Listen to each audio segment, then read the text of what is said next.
నిరీక్షణ prayer house మరియు centre సంఘముల తరపున పునరుద్ధారుడైన యేసుక్రీస్తు నామములో మీ అందరికీ నా శుభములు.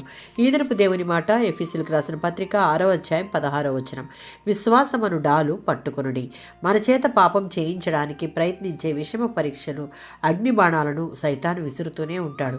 యుద్ధము చాలించి సుఖము సౌఖ్యము కోరి దేవునిని విడిచి స్వార్థం కోసం జీవించమని ప్రేరేపిస్తాడు. ఈ బాణాలు మన మనసుల్లోనూ హృదయాల్లోనూ గుచ్చుకుని పోరాడాలన్న మన ఇష్టాన్ని పాడు చేయకుండా మనలను మనం కాపాడుకోవాలి. దానికి దేవుడు మనకిచ్చిన విశ్వాసాన్ని చేపట్టి కాపాడుకోవడమే.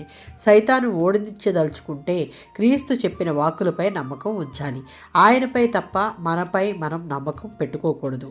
ఆయన మనతో ఉన్నాడని, పోరాటం కోసం మనకు బల ప్రభావాలను ఇస్తాడని, సైతాను మనపై ప్రయోగించే ఏ ఆయుధం మీదైనా జయమిస్తాడని నమ్మాలి, విశ్వసించాలి.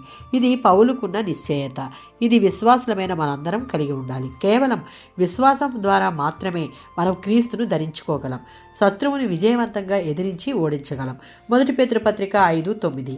విశ్వాసులు క్రీస్తులో గట్టి నమ్మకం కలిగి సైతానును ఎదుర్కొనగలిగితే వాడు ఏ కుతంత్రానికి దుష్ప్రేరేపణకు లొంగవలసిన అవసరం లేదు. అలాంటివి మనకు ఎదురైనప్పుడు అవి కేవలం మాకే వస్తున్నాయి అనుకోవచ్చు, కానీ అది నిజం కాదు.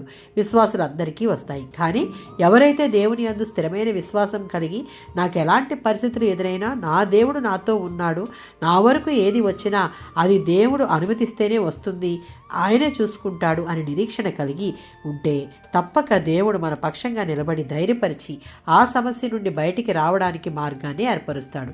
ఈ ప్రక్రియ అంతటిలో విశ్వాసి కలిగి ఉండాల్సింది దేవుని యందు స్థిరమైన విశ్వాసం. ఇదే దేవుడు మనకిచ్చిన ఆయుధం. ఆమేన్.